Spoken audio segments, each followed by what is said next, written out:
하나님의 말씀은 여호수아 20장 1절입니다. 여호수아 20장 1절.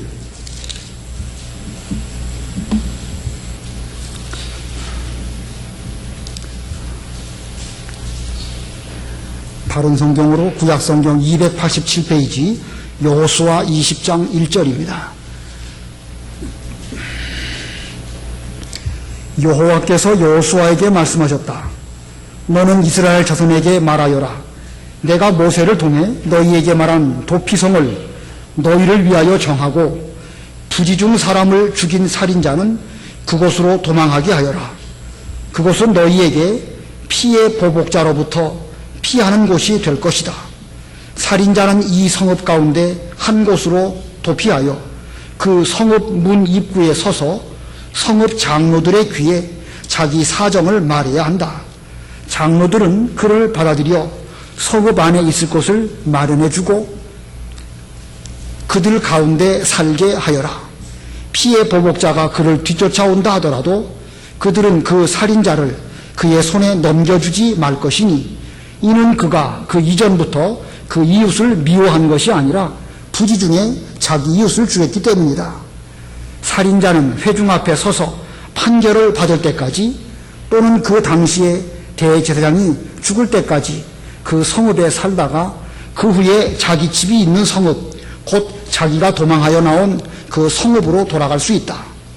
그들은 납달리 산지의 갈릴리 게데스와 에브라임 산지의 세겜과 유다 산지의 기럇 아르바 곧 헤브론을 구별하였고 또 여리고 동쪽인 요단 저쪽 루벤 지파 중에서 평지 광야의 베셀과 갓 지파 중에서 길르앗 라못과 므낫세 지파 중에서 바산 골란을 정했다. 이 성읍들은 모두 이스라엘 자손과 그들 중에 거주하고 있는 거류민을 위해 정한 성읍들이니 누구든지 의도하지 않는 실수로 사람을 죽인 자는 그곳으로 도망하여 그가 회중 앞에 설 때까지 피의 보복자의 손에 죽지 않게 하기 위함이다. 거기까지 봉독하겠습니다. 이 본문의 내용은 이 도피성에 관한 말씀입니다. 도피성, 오늘 이 시간에 말씀의 제목입니다. 도피성 자체가 말씀의 제목입니다. 여호수아 13장부터 바로 앞에 19장까지 이 각 지파별로 이제 제비를 뽑아서 하나님의 뜻대로 또는 그 각 지파의 규모에 맞게 이제 유업을 분배해 주었습니다. 이것은 하나님께서 하나님의 백성으로서 하나님께서 허락하실 가나안 천국을 이 천국 땅을 바라보면서 이 땅에 살아가는 동안에 은혜로 누리는 이런 삶을 살게 하시기 위한 그런 가나안 땅이었습니다. 그러나 그들이 이 여호수아 때에 차지하고 살게 된 그 가나안 땅은 이 장차 들어갈 영원한 천국과는 아직은 좀 차이가 있기 때문에 이 땅에 살아가는 동안에 죄를 지을 수밖에 없었습니다. 우리 모두가 다 천국에 들어간다고 하면 그때는 죄를 짓지 않습니다. 그러나 이스라엘 백성들이 애굽에서 나와서 구원받아서 광야를 지나서 가나안 땅에 들어갔다 할지라도 그 가나안 땅에 머무는 동안에 그들은 인간이었기 때문에 지상에 있는 가나안 동안에는 불가피하게 죄를 지을 수밖에 없다는 것입니다. 이것은 오늘날 우리에게 적용한다고 하면 비록 우리가 구원받은 성도라 할지라도 육신을 가지고 이 땅에 살아가는 동안에는 우리 모두가 다 연약한 인간이고 죄의 부패성과 함께 우리 속에 중생한 영혼이 또 있기 때문에 중생한 영혼은 중생한 영혼대로 하나님 말씀대로 살려고 노력하지만 죄의 부패성이 또 여전히 작용을 하기 때문에 우리는 범죄할 수 있는 이런 존재입니다. 그래서 하나님께서는 이 가나안 땅에 하나님이 비록 유업으로 주신 거기에 살면서 하나님께서 베풀어 주신 은혜를 누리면서 또 한편으로는 이 범죄하지 않도록 조심해야 됩니다. 분명 우리는 중생했고 영혼을 얻었고 천국 시민이고 하나님의 자녀이지만 이 땅에 사는 동안에는 한편으로는 하나님의 자녀인 것을 기뻐하면서 은혜에 감사해야 되겠지만 다른 한편으로는 삼가 조심하고 범죄하지 않도록 항상 조심해야 되는 것입니다. 우리 하나님께서 이 이스라엘 백성들 가나안 땅 내에 이 도피성을 두게 하시고 이 죄 중에서도 특별히 살인죄 같이 그런 무서운 심각한 죄를 지었을 때에 그것으로 도피함으로 살 수 있는 길을 열어주셨습니다. 이것은 하나님께서 비록 그들이 택한 백성이고 가나안 땅에 산다 할지라도 범죄할 가능성이 있고 범죄 중에서도 사람을 죽이는 무서운 죄도 지을 수 있을 것을 아시고 그들에게 대해서 피할 수 있는 피할 길을 여기 도피성으로 미리 그렇게 선정하여 주신 것입니다. 예를 든다고 하면 우리가 만약에 산에서 나무를 하다가 도끼질을 하는데 옛날에 그 도끼자루가 쉽게 빠지기도 하지요. 부지 중에 고인은 아니었는데 그 도끼날이 빠져가지고 날아가서 같이 나무하는 옆에 있는 사람의 이마에 맞는다든지 그러면 원치 않았을지라도 살인죄를 짓게 되는 것이죠. 성을 쌓는다든지 집을 짓다가 벽돌 한 장을 부지 중에 떨어뜨려가지고 밑에 길 가는 사람이든지 아래에서 일하는 사람의 머리에 막이 된다고 하면 그 사람이 또 죽게 되는 일이 일어날 수 있는 일입니다. 사람이 살아가다 보면 얼마든지 그런 일이 있을 수 있습니다. 그러나 율법에는 이에는 이, 눈에는 눈, 그 행한 대로 상대방에게 갚아주도록 하는 것이 율법의 상대적인 그런 원칙인데 만약에 내가 어떤 사람을 부지 중일지라도 죽였다고 하면 그 죄값으로 말미암아 나 역시도 죽임을 당할 수밖에 없습니다. 죽은 사람의 아들이나 혹은 부모가 와서 당신이 내 아들이나 내 부모를 죽였으니까 나도 당신을 죽이겠소 라고 한다고 하면 이거 어떻게 방법이 없는 것입니다. 그러나 하나님께서 이런 경우를 대비해서 가나안 땅 내에 도피성을 6개를 두게 하셨습니다. 그래서 가나안 땅 어느 한 곳에 편중되게 도피성을 준 것이 아니고 이제 이 요단강 동쪽에도 3개, 서쪽에도 3개를 각각 두어서 여러 지역에서도 한 하루 정도의 길이면 얼마든지 그 도피성으로 들어갈 수 있는 이런 거리 안에 도피성을 주도록 하신 것입니다. 그래서 부지런히 달려서 도피성으로 가야 됩니다. 내가 부지 중에 사람을 죽였다든지 그러면 부지런히 달려서 도피성에 간 다음에 그 입구에 서서 그 성읍에 있는 장로들에게 자기의 사정을 호소합니다. 제가 여차여차해서 사람을 죽였습니다. 제가 사람을 죽이긴 죽였지만 고의로 죽인 것은 아니고 부지 중에 실수로 죽였으니까 저를 좀 피할 길로 피할 수 있도록 도와주십시오. 이렇게 사정을 하는 것입니다. 그러면 장로들이 그 말을 잘 들어보고 이 사람이 고의로 그런 것은 분명히 아니구나 이렇게 여겨지면 일단 그를 도피성 안으로 들어오게 하고 그 성 안에서 함께 살 수 있도록 얼마 동안 보호를 해주다가 이제 그를 죽이고자 하는 보복하려고 하는 그 사람들이 이제 재판을 걸어온다고 하면 회중 앞에서 공적인 재판을 걸게 되는 이 공적인 재판을 열게 되는 것입니다. 그 법정에 나가서 당시의 상황을 잘 설명하면 그 피차 어떤 그 율법에 의해 가지고 고소하는 사람은 고소하는 대로 또 변호하는 사람은 변호하는 사람대로 어떤 재판이 열려지게 되어지고 그럼 그 장로들은 그 말을 잘 들어보겠죠. 이 사람이 고의로 한 것은 분명 아니구나 라고 판단이 되어지면 그 사람은 그때부터 그 도피성 안에서 이제 편안하게 또 생명의 위협을 느끼지 아니하고 살 수 있도록 그렇게 허락이 되어지는 것입니다. 그런데 만약에 그 사람이 도피성 안에 살게 되었는데 만약에 그 사람이 또 그 안에 머물지 아니하고 바깥으로 나아갔다가 그 자기에게 대해서 그 보복하려고 하는 사람을 만나가지고 그 사람이 자기를 죽인다든가 그러면 그가 도피성을 벗어났기 때문에 그는 정당한 죽임을 당하게 되는 것입니다. 그럼 어떻게 보호해줄 수가 없습니다. 그러나 적어도 도피성 내에서는 보복하지 못하도록 율법으로 보장해 주도록 하나님께서 정하신 것입니다. 이제 그렇게 되다가 그 당대의 대제사장이 죽게 되면 도피성 내에만 머물러야 했던 그 사람이 그 실효 기간이 끝이 나게 되고 이제 옛날 자기가 살았던 고향 성읍으로 돌아가서 살 수 있도록 그렇게 허락을 하였던 것입니다. 이것이 도피성 제도입니다. 본의 아니게 사람을 죽였던 그 입장에서 이 도피성은 얼마나 중요한 제도인지 모릅니다. 죽을 수밖에 없는 그런 가운데서 살 길이 열리게 되는 것이죠. 그런데 그것은 그 실수로 사람을 죽인 그 사람뿐만 아니라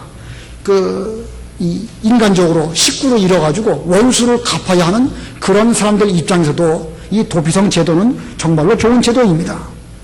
자, 만약에 우리 아버지나 우리 자녀를 누가 죽여가지고 그 율법대로 나이가 그 사람을 죽이긴 죽여야 되는데 이렇게 피차 보복을 하고 그런다고 하면 그 보복의 악순환이 일어나게 되겠죠?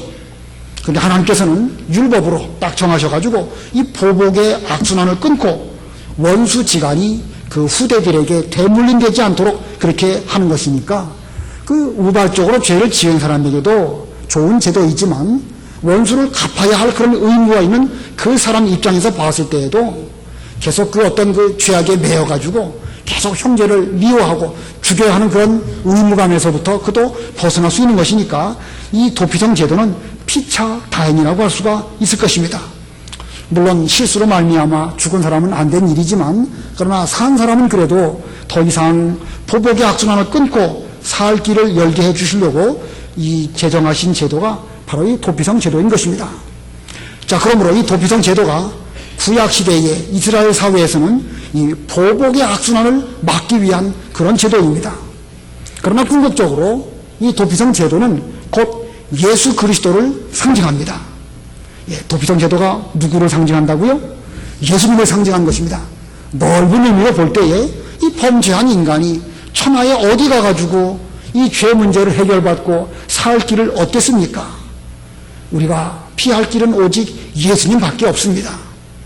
가인이 아벨을 죽이고 그가 유리방황하게 되었죠. 그의 마음은 항상 불안했습니다. 만약에 다른 사람이 나를 죽이면 어떡할까? 그런 두려워했는데 그때 하나님께서 그에게 표를 주셨죠. 그러면서 말씀하시기를 가인을 죽인 자는 7배의 벌을 받을 것이라고 말씀하셨습니다. 자, 하나님께서도 그에게 어떤 표를 주셨는지 성경에서 정확하게 말씀하고 있지 않지만 그에게 주신 그 표는 더 이상 이 죄의 악순환, 이 보복의 악순환 이런 것들을 막기 위해서 죄가 더 이상 급성장하는 것을 제어하기 위해서 하나님께서 주신 것으로 볼 수가 있습니다. 자, 이렇게 넓은 의미로 볼 때는 천하 모든 인간에게 예수님만이 우리의 구원의 도피성이다 라는 것을 보여주는 것이고, 좁은 의미로 본다고 하면 예수를 믿고 구원받아가지고 가나안 땅에 살게 된 그런 성도라 할지라도 본의 아니게 거기에서 범죄할 수 있습니다. 자, 그러나 그는 이 가나안 땅에서 계속 도피성이신 예수님에게 피함으로 생명을 보존하고 또 가나안 땅 내에서 불필요한 보복이 일어나지 않도록 하려는 제도가 바로 이 도피성 제도입니다. 넓은 의미에서는 모든 사람들이 다 도피성이신 예수님에게 피해야 되겠지만 오늘날 구원받은 성도인 우리들에게 있어서 예수님이야말로 우리가 이 땅에 살면서 신앙생활 하면서도 계속 죄를 지을 수밖에 없죠. 내 속에 충성한 영혼도 있지만 죄를 지으려고 하는 육체의 부패성이 있는데 이러한 가운데에서도 우리는 계속해서 예수님에게 피함으로 말미암아 우리는 죄의 악순환을 끊어버리는 이런 길을 예수님으로 말미암아 걸어가야 되는 것입니다. 오늘날 우리 모두는 가나안 땅에 살고 있는 성도들입니다. 우리는 서로 본의 아니게 죄를 지을 수도 있고 실수할 수도 있고 상대방에게 죄를 지음으로 말미암아 상처를 주기도 하고 당하기도 합니다. 그런데 만약에 우리가 상처를 입고 줬다, 받은 대로 상대방에게 갚아준다, 만약에 그렇다고 하면 우리 이 성도들의 생활이 어떻게 되겠습니까? 그러므로 우리 모두는 예수님에게로 피하고 또 예수님 안에서 용서하고 또 피차 받아야 되는 것입니다. 70번씩 7번이라도 용서해 주라고 예수님께서 말씀하셨으니까 우리는 그 예수님 안에서 예수님을 도피성으로 삼아야 될 것이고 예수님 말씀대로 우리는 피차 보복하는 이런 가운데 있지 말고 그 죄의 악순환, 보복의 악순환을 끊어버리는 것, 이것이야말로 진정한 가나안이고 이것이야말로 우리가 이 땅에서 누려야 할 천국 생활인 것입니다. 자, 오늘 이렇게 도피성에 대해서 개괄적으로 설명을 드렸고, 자, 본문 중심으로 도피성의 목적이 무엇인가? 첫 번째 대지, 도피성의 목적. 도피성의 목적 1절과 3절 읽어보세요. 1절 여호와께서 여호수아에게 말씀하셨다. 너는 이스라엘 자손에게 말하여라. 내가 모세를 통해 너에게 말한 도피성을 너희를 위하여 정하고 부지 중 사람을 죽인 살인자는 그곳으로 도망하게 하여라. 그곳은 너희에게 피해 보복자로부터 피하는 곳이 될 것이다. 예, 하나님께서 여호수아에게 말씀하셨습니다. 전에 모세를 통하여 너희들에게 말한 대로 이제 도피성을 너희를 위하여 정하여라. 이렇게 말씀하셨습니다. 우리 하나님께서는 일찍이 이스라엘 백성들이 출애굽하여 이 시내 광야에 머물 때에 그들에게 십계명도 주셨고 또 율법도 주셨습니다. 십계명과 율법을 주시면서 그 당시에 사람을 죽였을 때에 그 죽인 자는 고의로 죽인 자는 반드시 죽여야 한다. 그렇게 말씀하셨습니다. 그리고 율법의 대원칙 가운데 하나가 눈에는 눈, 이에는 이입니다. 자, 이것이 공의요 행한 대로 갚아주는 하나님의 법입니다. 그러나 부지 중에 알지 못하는 가운데에서 우발적으로 사람을 죽이는 일들이 있을 수 있는데 이런 경우에는 도피성을 두어서 그것으로 피함으로 살 길을 얻도록 그 율법 가운데에서 말씀하셨습니다. 출애굽기 21장 12절로 14절입니다. 출애굽기 21장 12절로 14절. 출애굽기 21장 12절. 사람을 쳐 죽인 자는 반드시 죽여야 한다. 만약 사람이 고의적으로 죽인 것이 아니라 하나님께서 그 사람의 손에 넘긴 것이라면 내가 너희를 위해 한 장소를 정하겠으니 그 사람이 그곳으로 피신해야 하며 사람이 그 이웃을 간교하게 고의적으로 죽였다면 그를 내 제단에서라도 잡아내어 죽여야 한다. 예, 사람을 쳐 죽였다. 그럼 반드시 죽여야 됩니다. 고의적으로 교묘한 방법으로 죽였다고 할지라도 그것이 어떠한 정황 가운데서 죽임을 당했는지 잘 살펴보고 심지어 그 사람이 하나님의 제단 앞에 와서 뭐 여러 가지 제사를 잘 드린다 할지라도 그 간교하게 죄를 지은 걸 보면 그 사람은 하나님 백성 될 자격이 없기 때문에 반드시 죽이라고 말씀하셨습니다. 그러나 만약에 고의적으로 죽인 것이 아니라 하나님의 어떤 섭리 가운데에서 하나님의 뜻이 이루어지기 위하여 그가 그 사람의 손에 넘겨진 그런 상황으로 죽여졌다고 하면 이제 한 장소를 정해가지고 그 사람으로 하여금 그것으로 피신하여 보복되는 일이 없도록 그렇게 하여라. 자, 하나님께서는 이 율법 가운데서 이와 같이 그 가나안 땅에 들어가 살 때에 이런 보복의 악순환이 없도록 그렇게 말씀하셨습니다. 자, 이제 20장, 출애굽기 20장부터 31장까지가 전부가 다 십계명과 율법과 성막 만드는 일 또는 그 뒤에 가면 제사 제도 여러 율법들을 쭉 주셨습니다. 이 율법을 주신 목적이 무엇일까? 율법을 주신 목적이 무엇일까요?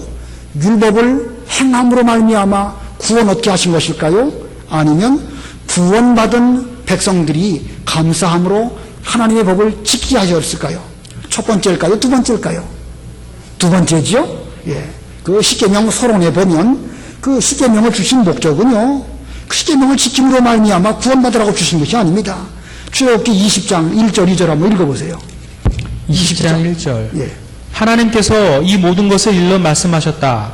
나는 너를 이집트 땅 곧 종살이하던 집에서 인도하여 낸 여호와 내 하나님이다. 예, 이집트 땅 종되었던 거기에서 인도하여 낸 하나님이시다 라고 말씀하시면서 십계명 말씀하시고 율법도 쭉 말씀하시고 그 뒤에 성막 만드는 법을 모세를 신산으로 불러 올라오게 하시고 그에게 쭉 말씀하셨습니다. 이 모든 것들은 구원받은 하나님의 백성 이스라엘 백성들에게 주신 것입니다.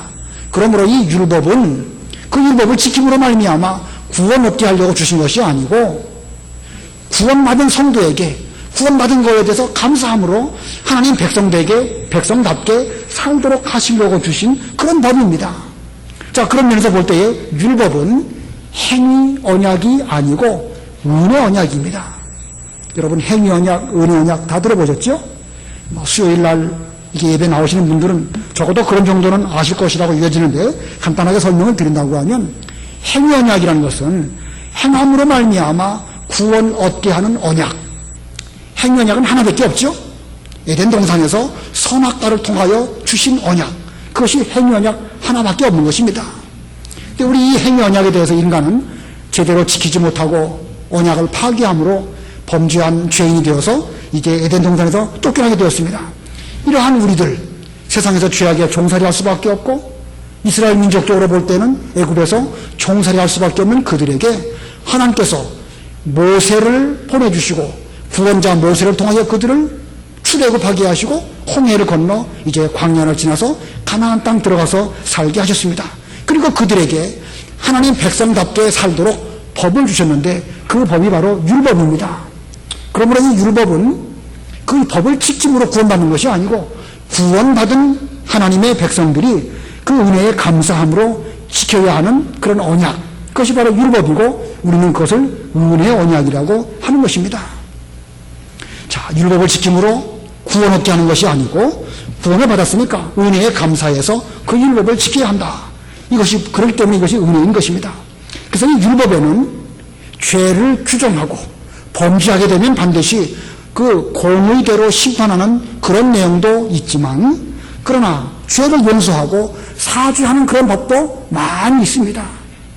대표적으로 말한다고 하면 여러 제사 제도들, 그것들은 다 우리가 범죄했을 때에 하나님께 나아가서 죄 용서를 구하고 하나님과 화목하게 하고 등등의 여러 가지 그 목적을 가지고 주신 것들입니다. 그러므로 제사 제도는 하나같이 우리의 죄를 용서해 주시기 위한 그런 제도인 것입니다.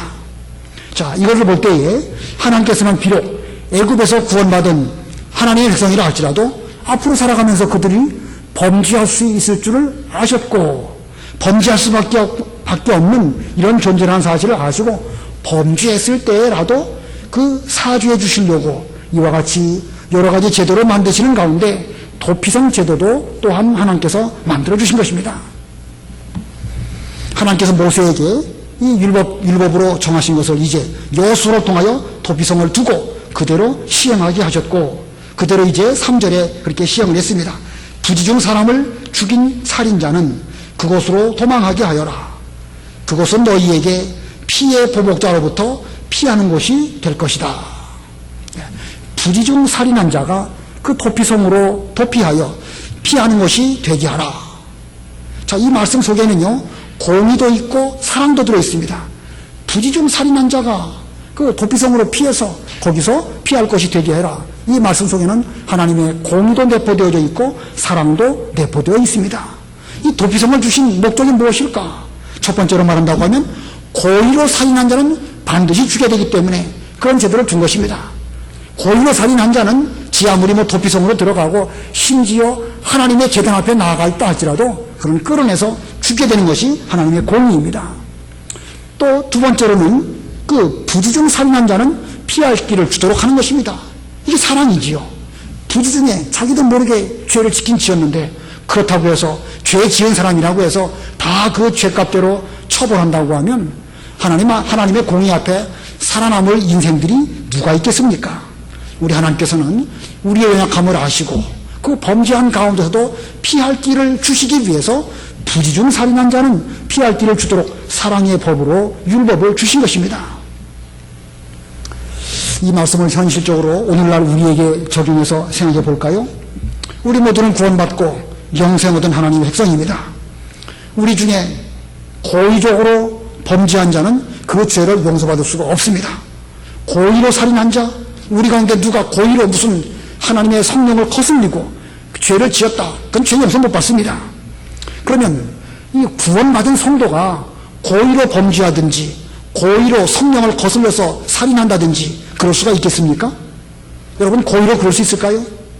여러분 양심적으로 한번 답을 해보시기 바랍니다. 어떤 무슨 묘한 상황이 되어가지고 고의적으로 이 거짓말을 싹 하기만 하면 무슨 일확천금이 되어지고 고의적으로 저 사람이 미워가지고 어떻게 함정을 파든지 어떻게 해가지고 그 사람에게 해를 끼쳐야 되겠다. 여러분 마음속에 고의적으로 그렇게 할 수 있겠습니까? 예. 구원받지 못한 사람이라고 한다면, 그 마음속에 중상한 영혼이 없는 사람이라고 한다면, 성령의 감동이 도무지 작용하지 않는 그런 사람이라고 한다면 얼마든지 그럴 수 있겠죠. 세상에는 하루에도 수없이 많은 범죄가 일어나니까 그런 일들은 세상에서는 얼마든지 일어날 수 있습니다. 그러나 적어도 택한 백성, 적어도 구원받은 하나님의 성도, 우리 속에 중생한 영혼이 있는 그 사람이라고 한다면 성령을 거슬러서 고의적으로 그런 죄를 지을 수 있는 사람은 아무도 없습니다. 자, 진짜로 구원받은 성도가 악한 의도를 가지고 고의로 범죄할 수 있겠느냐? 그럴 수 없습니다. 그렇기 때문에 우리는 그와 같은 죄에, 그와 같은 그 처지에 들어갈 사람은 적어도 믿는 사람이라고 한다면 아무도 없다는 사실을 기억해야 됩니다. 자, 그러면 이와 같은 이 도피성 제도를 통해서 우리에게 어떤 교훈을 주시려고 이와 같은 제도를 하나님께서 내셨을까?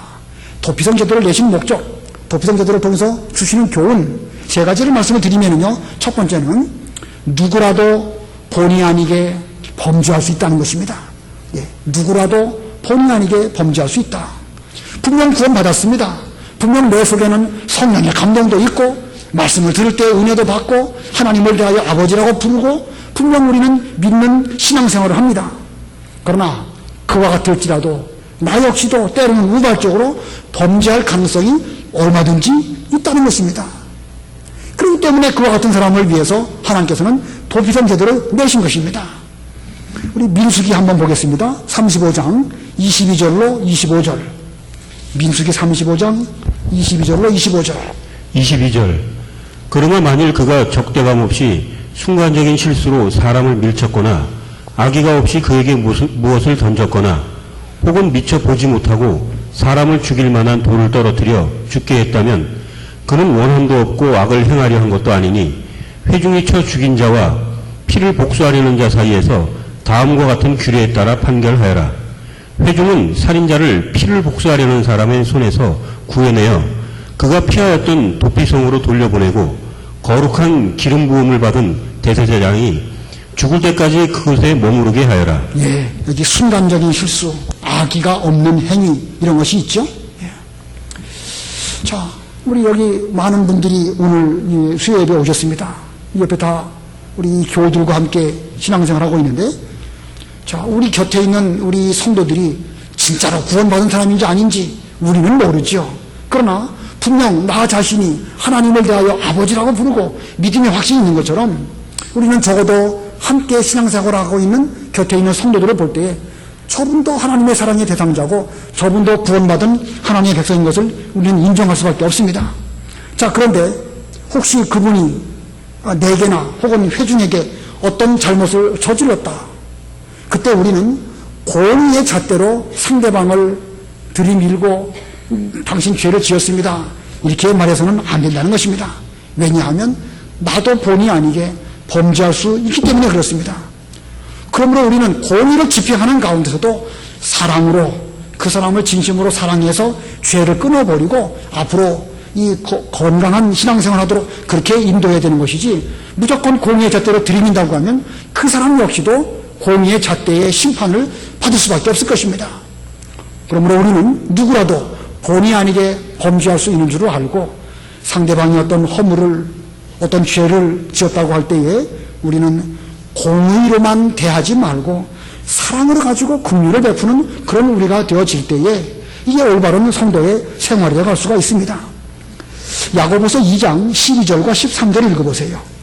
긍휼 없는 사람은 긍휼 없는 심판이 있다고 그랬습니다. 2장 12절. 자유의 율법으로 심판받을 자처럼 그렇게 말하고 그렇게 행동하여라.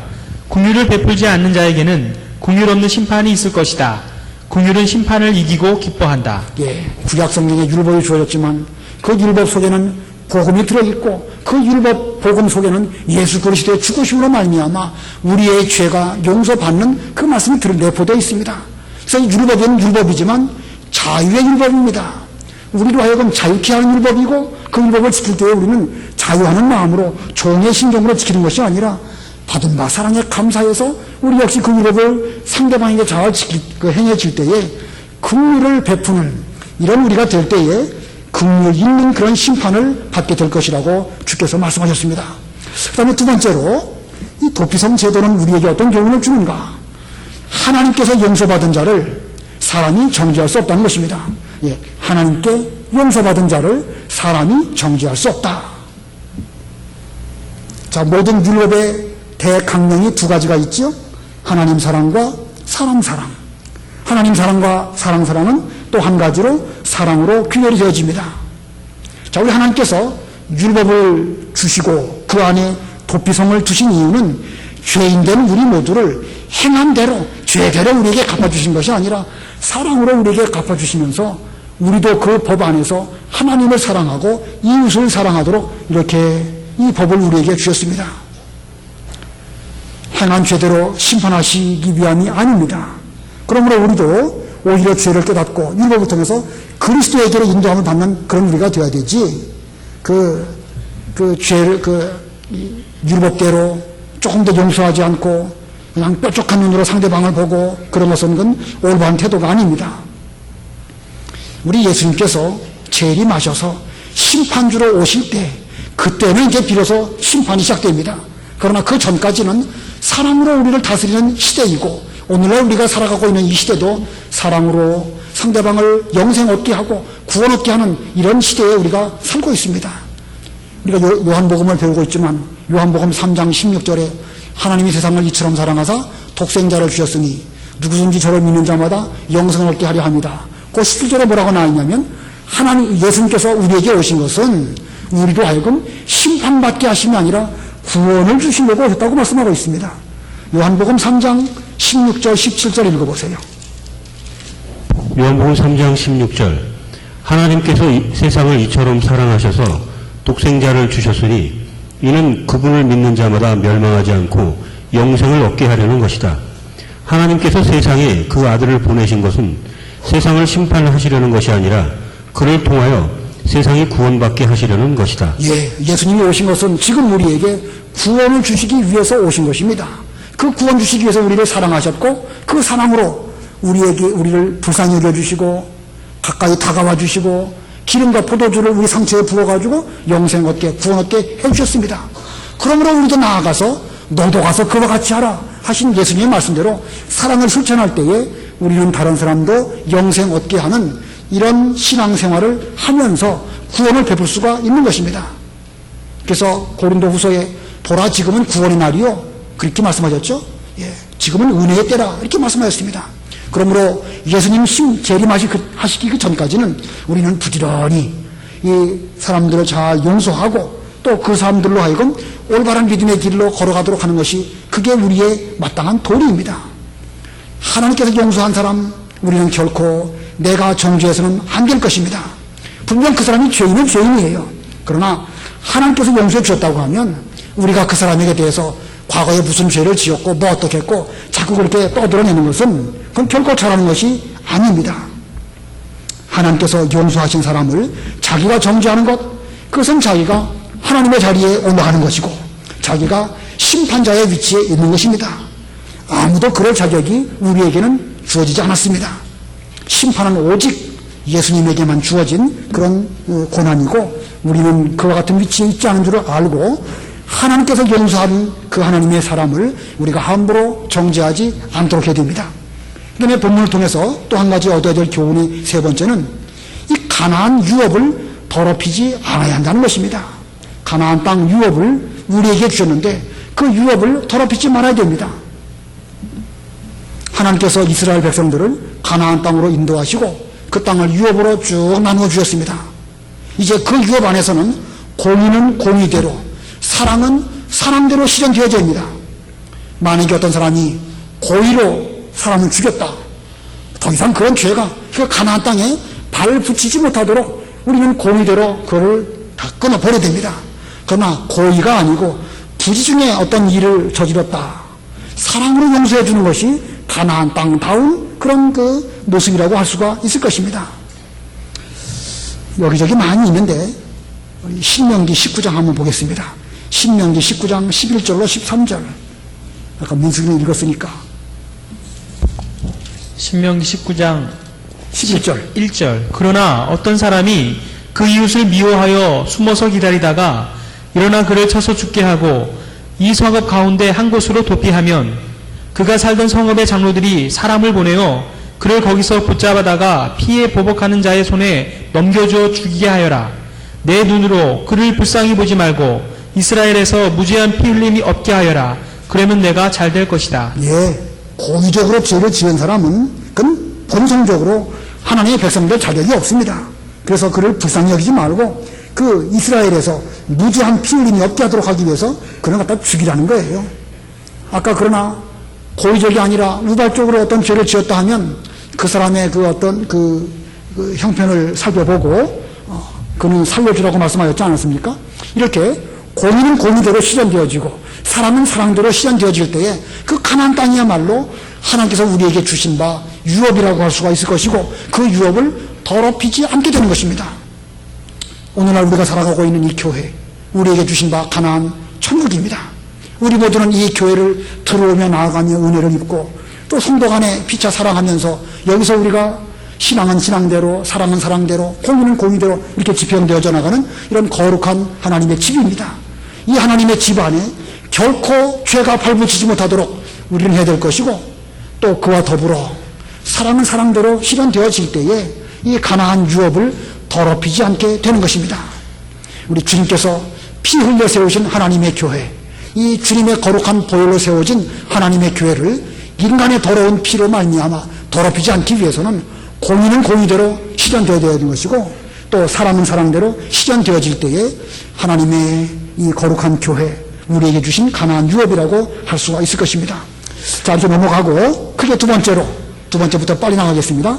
이 도피성에 들어가는 법입니다. 두 번째 대지 도피성에 들어가는 법. 4절로 5절 읽어보세요.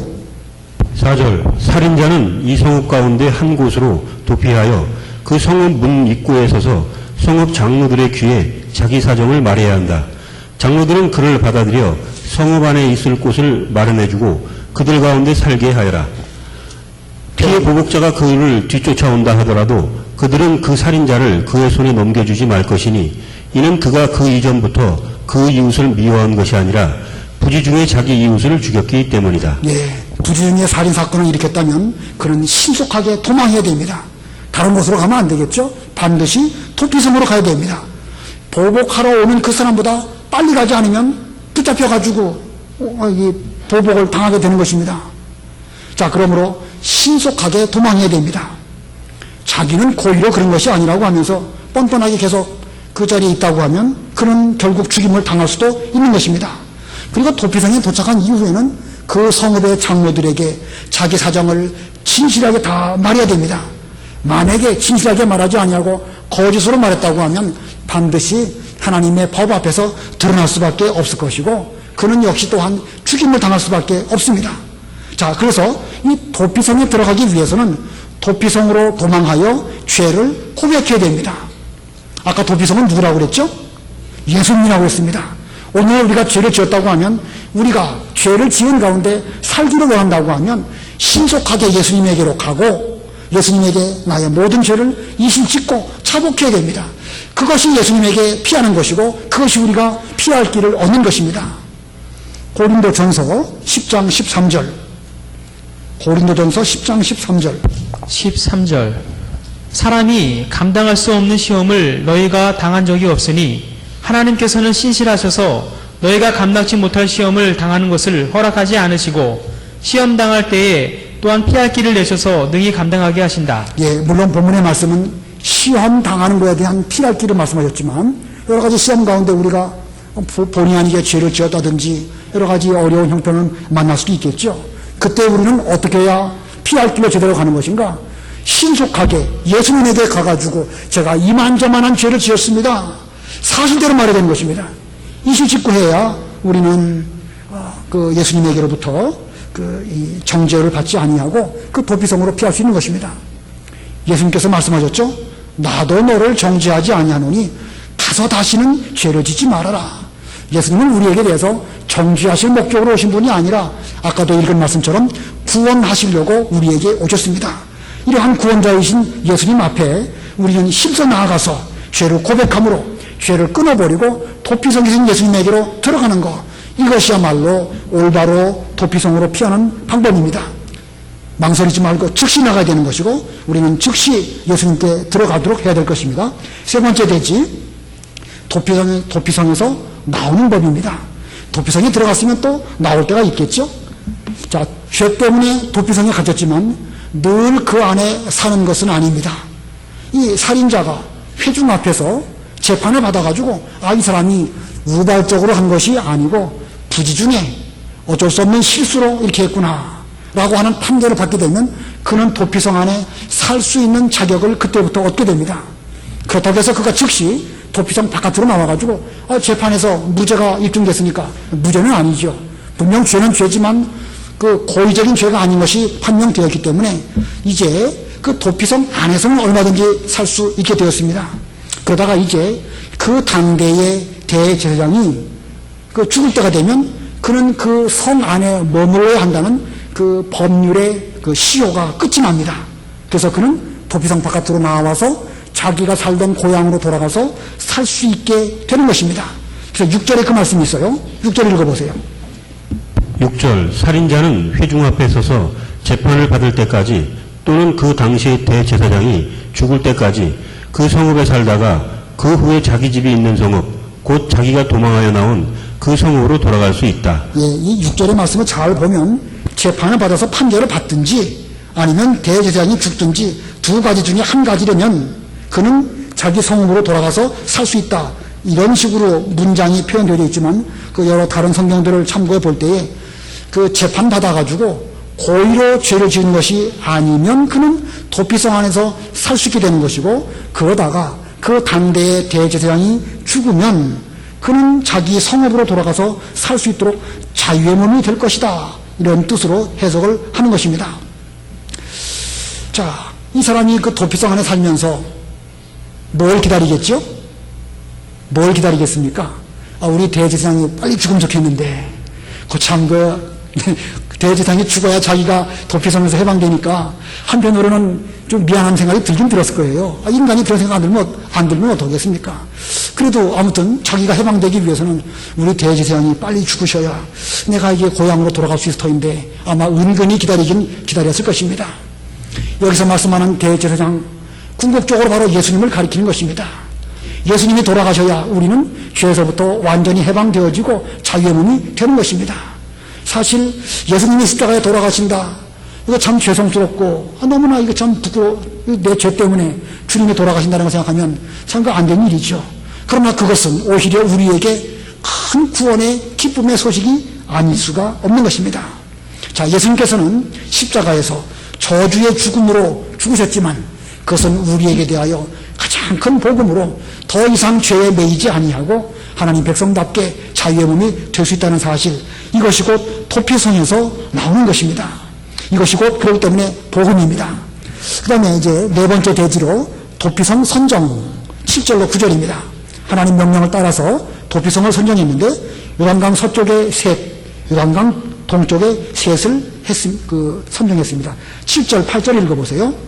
7절 그들은 납달리 산지의 갈릴리 게데스와 에브라임 산지의 세겜과 유다 산지의 기란야르바 곧 헤브론을 구별하였고 또 여리고 동쪽인 요단 저쪽 루벤 지파 중에서 평지 광야의 베셀과 갓 지파 중에서 길르앗 라못과 므낫세 지파 중에서 바산 골란을 정했다. 예, 요단강 동쪽과 서쪽에 각각 세 곳으로 도피성을 선정했는데 요단강 서쪽에는 게데스, 저 북쪽으로, 그 다음에 가운데는 세겜, 남쪽으로는 헤브론, 이 세 군데가 있었고 요단강 동쪽으로는 베셀, 길르앗 라못, 또 바산 골란, 이렇게 세 곳을 각각 선정해서 도피성으로 결정을 했습니다.